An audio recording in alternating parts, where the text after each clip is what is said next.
Welcome to this episode of Creating Your Encore Life or Your Encore Career, so you can do the work you love when you want and where you want.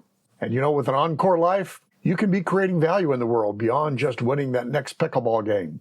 As I said, do the work you love when you want and where you want, and you can live your dream. So if you're ready to get started today, please contact me at lynn@lynnfrias.com. Thanks.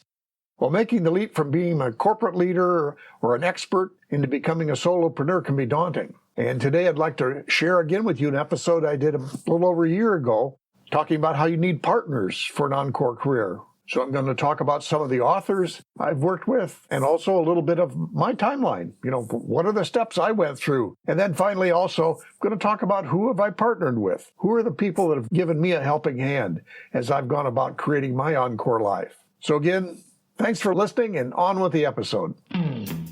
This is Creating Your Encore Career and Becoming a Silver Entrepreneur with your host, Lynn Frias.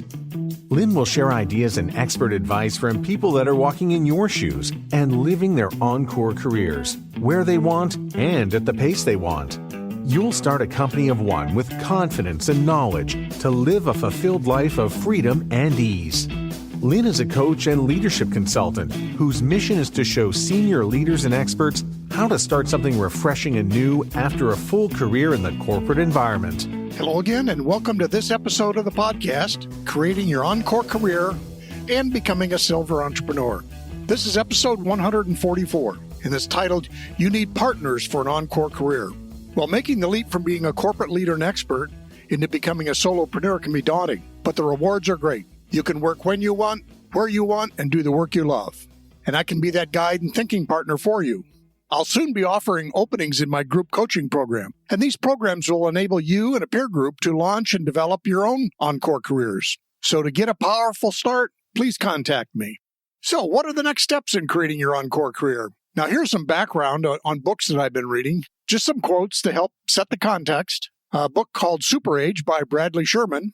And his book is mainly about demographics. But some of this, talks about how the workforce, the world is aging. So one interesting thing that kind of turned my head was Japan is now making more adult diapers than infant diapers. There's probably more behind that story, but it's kind of a startling statistic. And then another one he shares that in China, by 2030, they'll have over 500 million people over the age of 50. And in total, they'll have an average age older than the U.S. So again, this is kind of some interesting stuff. And I think in future episodes, again, I'll try to share some of these things that I'm picking up on. Now, the second book I'm reading is called Breaking the Age Code by Becca Levy.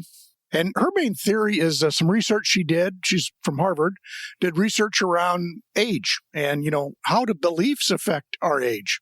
And her key finding was that more positive age beliefs add 7.5 years to your life. And now that's more than other factors like low cholesterol or low blood pressure.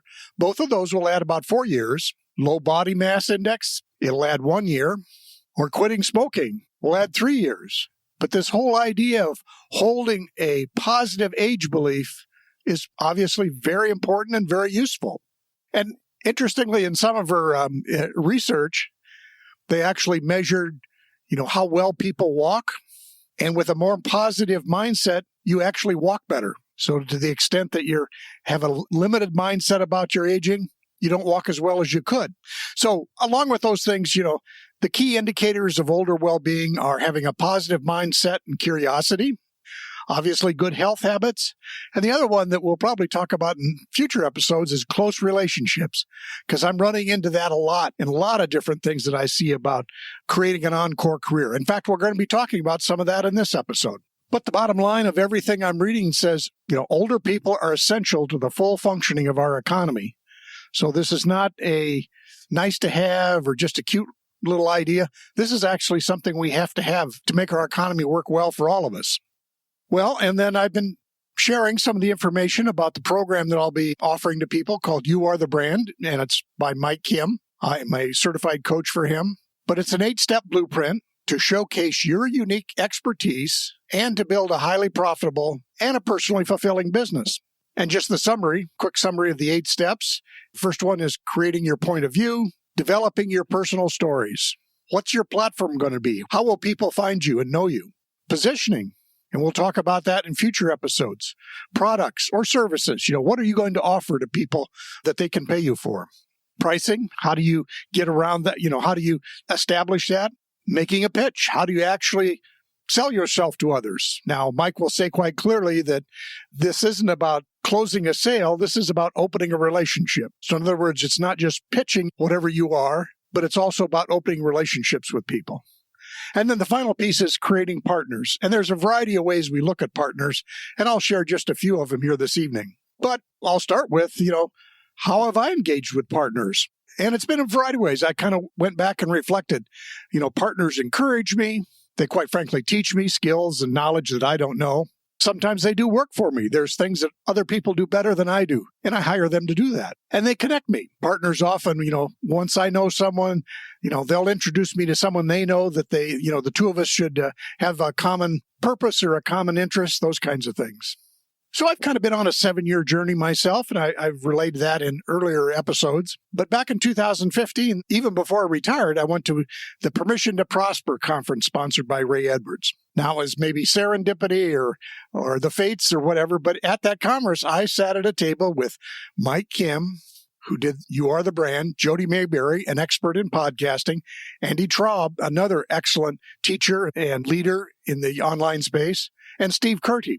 And Steve he's an actual rocket scientist, but his goal in life was to teach a lot of kids about technology, and he's been fulfilling that goal ever since. But anyway, it was a remarkable table of 4 people that obviously they both taught me and encouraged me and let me have an awareness of what was possible. Then later on in 2015, I attended a conference with Jonathan Milligan, and it was called the 7 Streams of Income. And this was a great learning experience. So I saw what was possible out there in terms of making income as a consultant or a coach or in the online space. There's a variety of ways to do it. So that, again, just helped open my thought about possibilities. Then in 2016, I became a consultant with the Chamber of Commerce around my expertise at the time, which was, helping people with manufacturing. But there again, I got to interact with partners, the people at the Chamber, the Illinois Manufacturing Excellence Center. They had a variety of people there. The colleges, both local and the state colleges. CIRRUS, which is the state of Iowa Manufacturing Excellence program. And then I got to connect day in and day out with entrepreneurs and small business people. Once again, a great opportunity both to get awareness, understanding, and encouragement from these groups of people. Next, we went into 2017, and I got help from a virtual assistant who I still work with today. And she has great skills in marketing, skills in writing that I just wasn't as proficient at. And again, some of those things I could spend a lot of time on and not get very far. She could do them in minutes or, an hour or two. So she has simply been invaluable in helping me move forward. Then in 2018, I joined a training program for coaching on emotional intelligence. And again, had a wide variety of wonderful experiences with the people I met there. Obviously, they taught. I learned about coaching around emotional intelligence and how to best approach that, about emotional intelligence itself, the foundations of it. But I also got to connect with colleagues and other coaches. And it was actually literally a worldwide audience. So again, that was, at least in my eyes, very valuable and helped me with a much broader perspective than maybe I had before. Then in 2019, I began this podcast. And it started off kind of slow, but I gradually built some momentum. And then I actually hired Danny Osmond and his group to produce the podcasts, and they still do this today for me. So all I had to do was record these shows, and they could take care of all the rest of it for me. So while I still have to do the recording, a lot of the other stuff, they made it sound good. They could clean it up a little, post it on social media. So they took care of a lot of the stuff that would have taken me a lot of time and taken away from the other things I was trying to do. 2021, I took another step, an experiment, and I did an online public webinar around starting an Encore Career. Now, was it a tremendous success? No. Was it a failure? No, it wasn't that either. But it was a great learning experience because there I was really stepping out in public and sharing my thinking on all this. And then most recently, and I've shared this again in some recent episodes, was I attended a seminar from the Modern Elder Academy on transitions. But in doing that, They covered a lot of different subjects, and it's an amazing community of people. I've attended some other seminars, that they've had short seminars along with the 8-week one I attended. But it's, again, an amazing group of people, a lot of energy around that, people who are trying to work on this next part of their life. And so I found it terribly rewarding. So that's just a quick list of the people I've partnered with. And how have I partnered with them? Well, in the case of the podcast production and the virtual assistant, I literally hired them to do some work for me. Sometimes I've hired designers to design some things for me. But then I've been in masterminds, so it's peer groups of other people that are working on the same ideas I've been working on.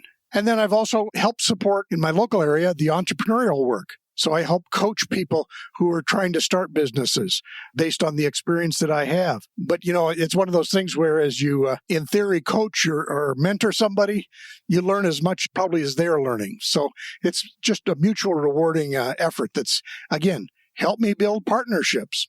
Now, I'll say another thing is, and the partnerships I've been fortunate to have are, I don't know how intentional it was, but I tried to make it intentional, that it's very diverse in terms of age, culture, skills, geography. So it's a wide variety of people, and people that aren't necessarily in the same business. Some people are writing books. Some people are doing other kinds of things. So it's not even just people that are doing what I'm doing, was to help people create Encore careers. Again, the other thing that partnership has, taught me, this process, what I've learned is it's sometimes more important if you know who rather than know how.